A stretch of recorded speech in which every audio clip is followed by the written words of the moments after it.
दोस्तों, आज हम बात करेंगे रामचरितमानस के गूढ़ रहस्यों की।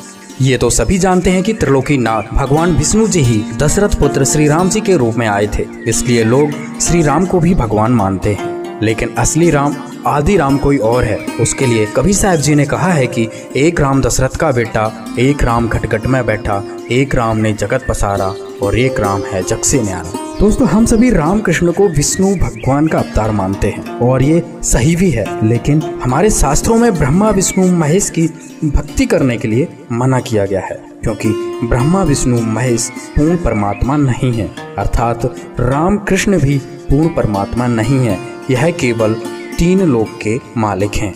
आपने सुना भी होगा कि इनको त्रिलोकीनाथ और त्रिभुवन पति भी कहते हैं। आपको बता दें कि इस सृष्टि में अनंत कोटि ब्रह्मांड हैं और एक ब्रह्मांड में 14 लोक होते हैं।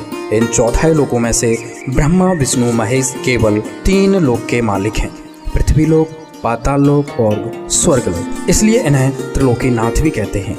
इसलिए ब्रह्मा विष्णु महेश से भी बड़ा कोई भगवान है, जिसका विवरण हमारे चारों वेद व श्रीमद् भगवद गीता में है। अब आपको दिखाते हैं रामचरितमानस में ही कि ब्रह्मा विष्णु अर्थात राम जी व शंकर जी से भी बड़ा कोई भगवान है।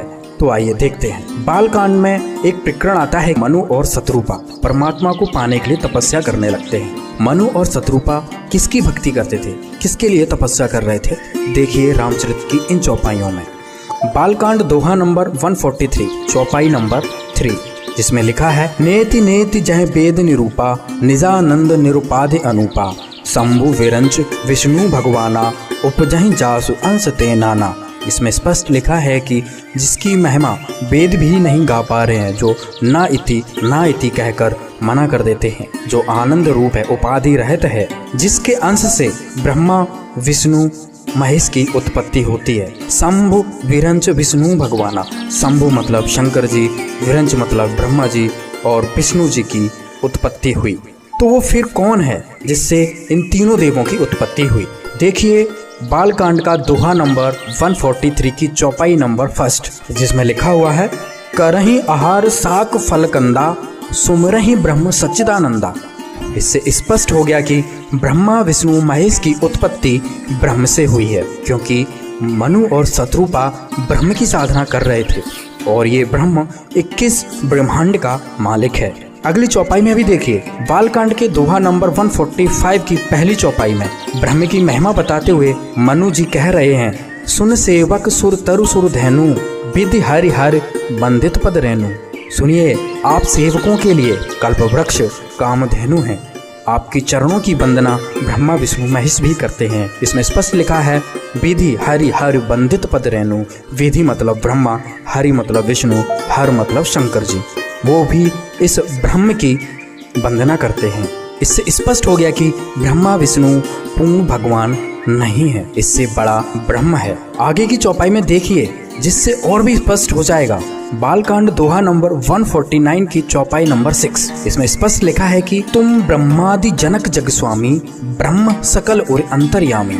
अर्थात तुम ब्रह्मा आदि मतलब ब्रह्मा विष्णु महेश, तुम ब्रह्मा आदि के जनक हो, सबके हृदय में रहने वाले ब्रह्म हो।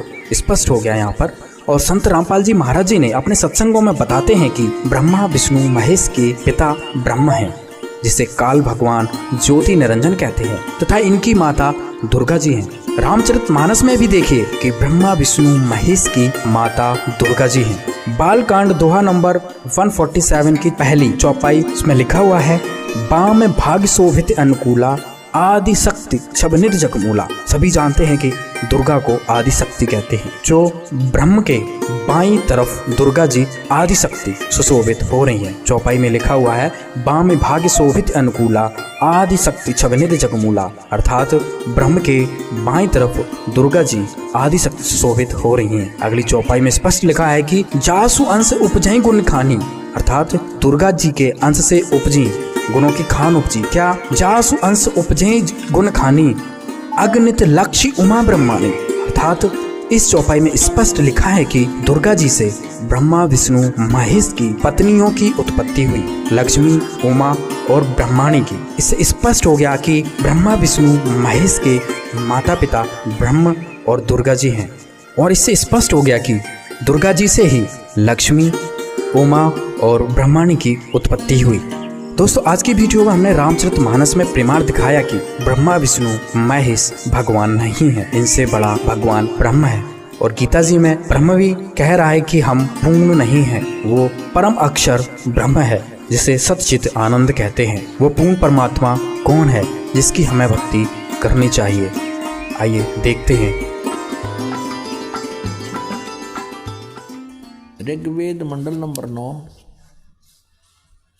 और सूक्त नंबर 82, सूक्त नंबर 82 का अब हम नीचे आते हैं। मंत्र नंबर 1, सर्वोत्पादक प्रभु यानी सबकी उत्पत्ति करने वाला भगवान, प्रकाश रूप, तेजो में रूप वाला, उसका तेजो में शरीर है, सद्गुणों की वृष्टि करने वाला, पापों का नाश करने वाला, पापों को के हरण करने वाला, वह राजीव राजा के समान। ये राजीव राजा के ये 269 पृष्ठ पर, ये 270 पर पढ़ाएंगे आपको। के समान दर्शनीय है, देखने जोगा दर्शनीय माने साकार, और वह पृथ्वी आदि लोक लोकांतरों के चारों ओर शब्दमान हो रहा है। वह वर्णीय पुरुष को जो दृढ़ भक्त है उसको पवित्र करता हुआ उसको प्राप्त होता है, मिलता है। जिस प्रकार विद्युत आकाशीय बिजली स्नेह वाले स्थानों को आधार बना के प्राप्त होता है।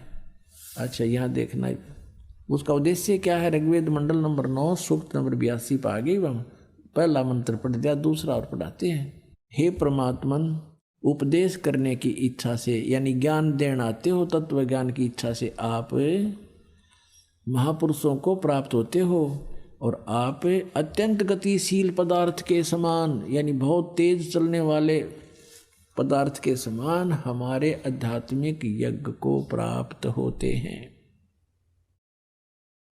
आप कबीर देव हैं, आप कबीर देव हैं। जैसे ये देखिएगा 9 के 20 में कबीर देव लिखा स्पष्ट। ये देखिए ऋग्वेद मंडल नंबर 9 और सूक्त 20 का मंत्र 1, यहाँ स्पष्ट लिखा कबीर देव है, कबीर देव है। कबीर देव जैसे यजुर्वेद ऐसे ही कबीर देव है। कवि र ऊपर है, देव है, कबीर परमेश्वर। वह कबीर, ये लिखना था, वह कबीर परमेश्वर है, वह कबीर परमेश्वर है। इतना इसका कवि का अर्थ मेधावी लिख दिया। कवि का अर्थ कहते कवि लिख दो, काव्यकार। मेधावी और सर्वज्ञ लिखने का अर्थ इसका अनर्थ कर रहे हैं। यहाँ लिखना था वो कबीर देव है कौन?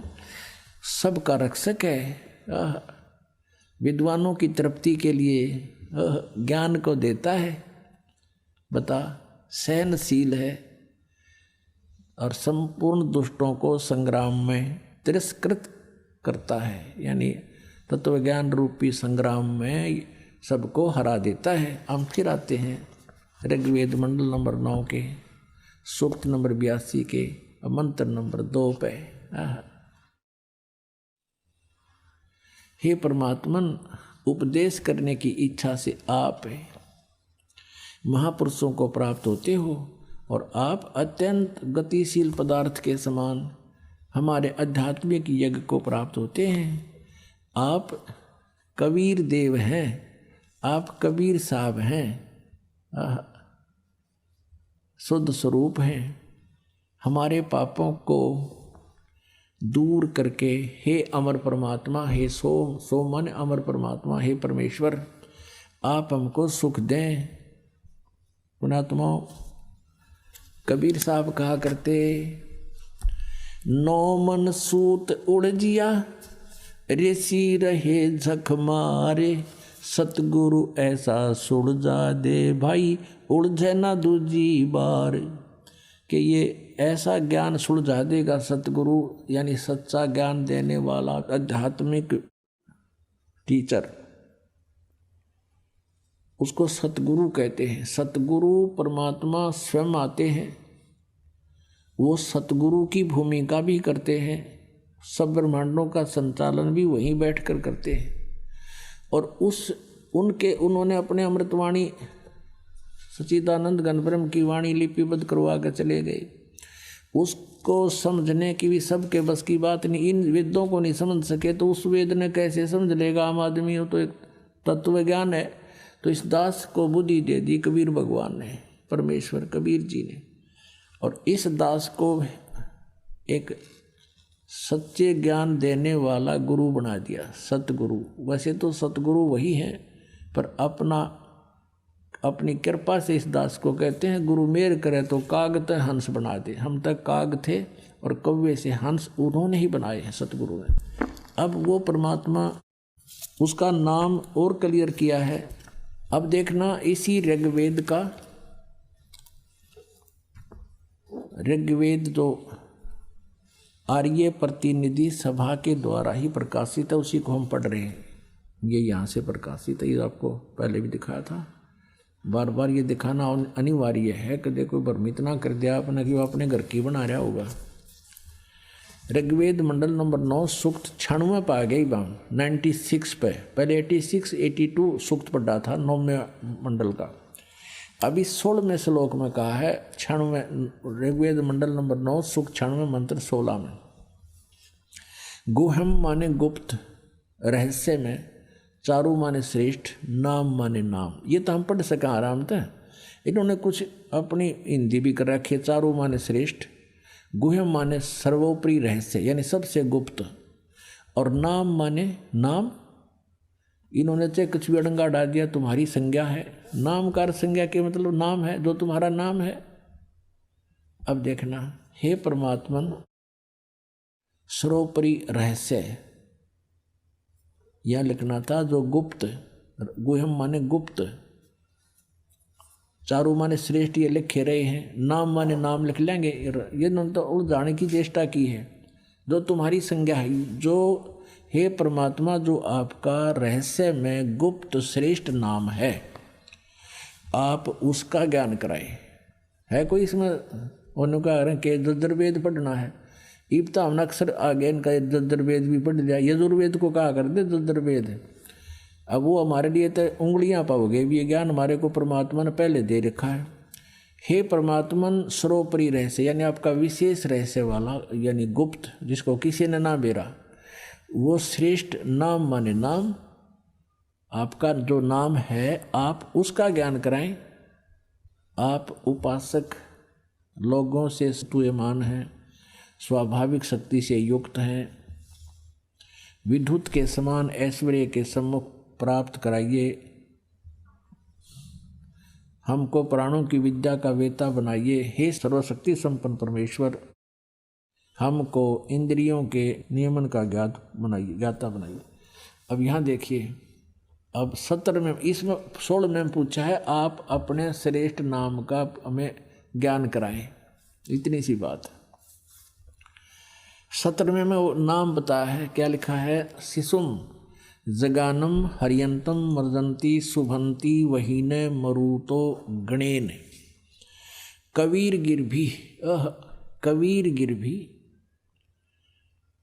कावेना और कबीर संत सोमह पवित्रम अत्यति रेभन। इनके द्वारा हम ये लेते हैं। इन्होंने क्या किया है, इस कबीर का अर्थ ऊपर लगा हुआ है, यूँ यहाँ लगेगा, पढ़ेंगे अलग करेंगे संधि छेद में। तो इन्होंने कर दिया इसका तो कवि कर दिया। गिर भी माने वाणी द्वारा। हम इसको न्योका न्यो लिख दें, वो कबीर वाणी द्वारा। गिर भी माने वाणी द्वारा और कबीर माने कबीर, कबीर वाणी द्वारा। अच्छा, रेभन माने ये देखिए, रेभन सन गर्दता हुआ, और काव्यन कविताओं से, कविताओं माने जैसे लोकोक्तियों के माध्यम से, शब्दों के माध्यम से, दोहों के माध्यम से, चौपाइयों के माध्यम से वो परमात्मा अपना ज्ञान सुनाता है। इन्होंने एक और चतुरता कर दी है। यूँ तो कबीर गिर विकारत ये कर दिया कवि लोग वाणी द्वारा, यह लिखना था कबीर वाणी द्वारा। और इस कबीर का अर्थ नहीं करा, इस कबीर का लिखना था वो कबीर देव है, उसका नाम कबीर देव है। ये देखिएगा, आप पूरा देख सकते हैं, पीछे देखना और पीछे देखो अच्छी तरह। अब इसमें आप संस्कार देख सकते हैं। ये एक कबीरता इन्होंने लिख दिया यहाँ पर, और इस कबीर का कितना अर्थ निकल रखा। ये संस्कार शिशुम जज्ञानम हरियंत मर्जंती शुभंती मरुत वहीन गणेन कबीर गिरभी। इस कबीर गिरभी वाला कर दिया, कबीर गिरभी। काव्यना, यू काव्यना भी लिख दिया, काव्यना, और सोम भी लिख दिया, और यू संत भी लिख दिया, सोम पवित्रम भी लिख दिया, अतेती भी लिख दिया, रेभन भी लिख दिया। यू कवि छोड़ गए कबीर, क्योंकि ये दोबारा लिखते ही क्लियर हो जाता है। यहाँ पर इन्होंने चोर चुराई तोमड़ी गाड्डे पानी में, वह गाड्डे वह ऊपर आवा सच्चाई छनी ना। अब इसका क्या अर्थ बना ये दास बताओगा। शिशुम जगानम, हे परमात्मा जो शिशु रूप धारण करके अपने जो लीला आप करते हो, तो शिशु जगानम यानी आप जानबूझकर अपनी सूझबूझ से शिशु रूप में प्रकट होते हो। हरियंत माने यानी मानव के रूप में, मानव के बच्चे के रूप में, और आप मर्जंती शुभंती वहीन मरुते गणेन, और कबीर गिरभी कावेना कबीर, अपनी महिमा की वाणी को आप अपनी कबीर वाणी द्वारा, कबीर गिरभी, कबीर ये इन्होंने इस कबीर गिरभी का लिख दिया वाणी द्वारा, हम लिखते कबीर वाणी द्वारा। और कावेन, कावेना, कावेन नहीं, हाँ कावेन, कावेना, कावेना माने कविता से, शब्दावलियों के माध्यम से, दोहों के माध्यम से गरजते हुए ऊंची आवाज में बोलते हो, आवाज लगा लगा कर अपनी महिमा की वाणी सुनाते हो। अब इसका और जिससे मरुता माने विद्वान लोग, गणेन माने समूह, ये होता है गणेन समूह, और वहीन माने उस गतिशील परमात्मा का गुणों के, गण माने होते हैं समूह, वो गणे आदमी इकट्ठे हो जाए, मरुत माने साधक। इसका अर्थ ये है कि वो परमात्मा जब कबीर देव संत रूप में, वो अमर परमात्मा संत रूप, कबीर साहब, कबीर नाम उसका, संत या ऋषि रूप में जब प्रकट होता है, शिशु रूप धारण करके जब वो बड़ा होता है, तो अपनी महिमा की वाणी कबीर वाणी के द्वारा, कबीर गिरभी, गिरभी माने वाणी द्वारा, और काव्य ना माने कविताओं से, कविताओं के माध्यम से, और ऊंचे स्वर में गरज गरज कर बोलता है। अब परमात्मा क्या कहा करते, चारों युग में संत पुकारे, कूक कहा हम हेल रे, हीरे माणक मोती बरसे, ये जग सुगता डेल रे। अधिक जानकारी के लिए जगत गुरु तत्वदर्शी संत रामपाल जी महाराज द्वारा लिखित पवित्र पुस्तकें ज्ञान गंगा, जीने की राह, गीता तेरा ज्ञान अमृत, अंधश्रद्धा भक्ति, खतराए जान बिल्कुल निशुल्क मंगाएं। अपना नाम, पूरा पता हमें व्हाट्सएप करें। हमारा नंबर है 7496801825। जगत गुरु तत्वदर्शी संत रामपाल जी महाराज के मंगल प्रवचन अब प्रतिदिन सुनिए। MH1 श्रद्धा टीवी पर दोपहर 2 से 3 बजे, सारथी टीवी पर शाम 6:30 से 7:30 बजे, साधना टीवी पर शाम 7:30 से 8:30 बजे, ईश्वर टीवी पर रात 8:30 से 9:30 बजे।